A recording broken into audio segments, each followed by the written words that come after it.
Halo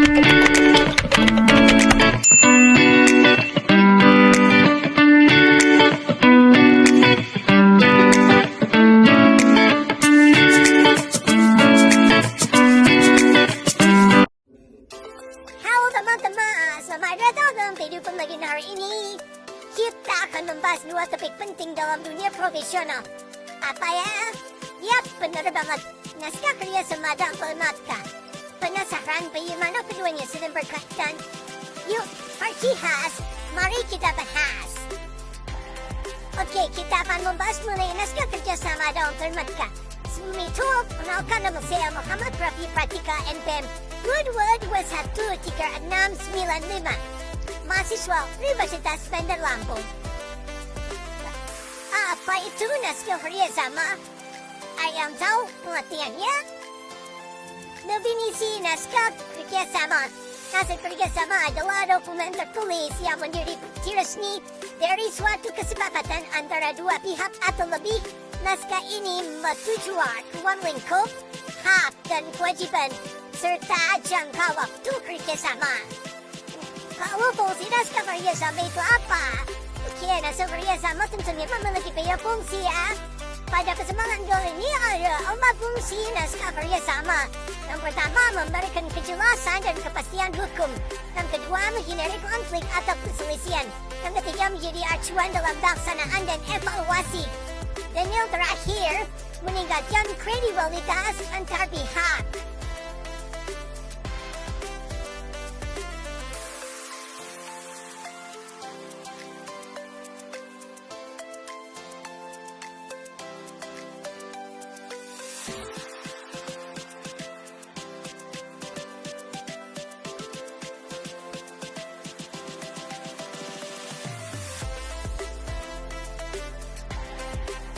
Nah, ini bagian yang paling penting nih.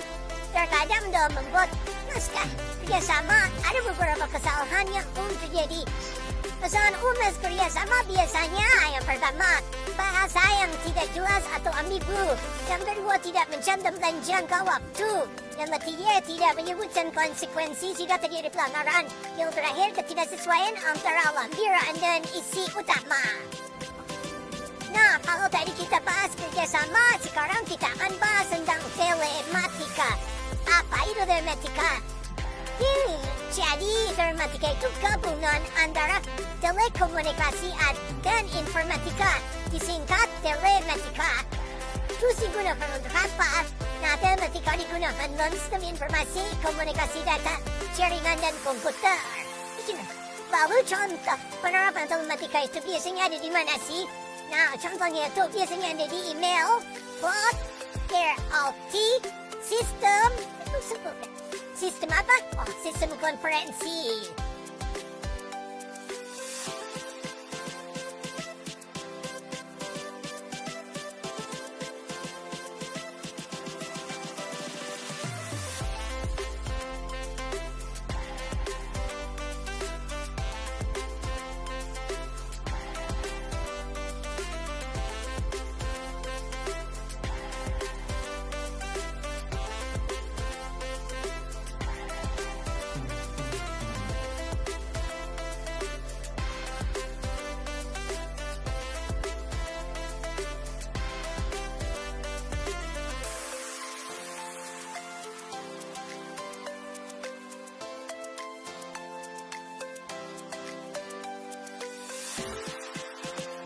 Kalau kita tadi sudah bahas naskah kerjasama, telematika juga sudah.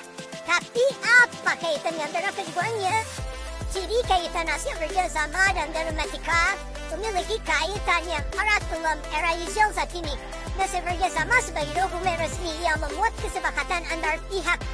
Kini banyak disusun, disimpan, dan didistribusikan melalui sistem telematika yang menggabungkan teknologi informasi dan komunikasi jarak jauh.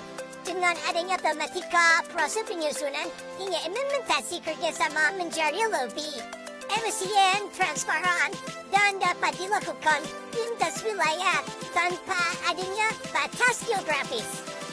Kesimpulannya, naskah kerjasama dalam telematika saling mendukung dalam pelaksanaan kerjasama yang efisien. Telematika mempermudah penyusunan, pengiriman, dan pengawasan naskah kerjasama secara digital, sehingga mempercepat proses dan meningkatkan efektivitas koordinasi antar pihak.